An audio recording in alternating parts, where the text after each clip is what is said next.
pagiging determinado nga at competitive niya ay napaabot niya ang kanyang sarili sa Big Four, kasama ang kanyang final kaduo na si Will Ashley.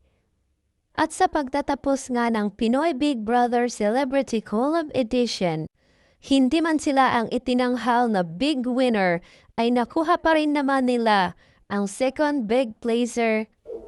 kasunod ng nanalong big winner na Breka.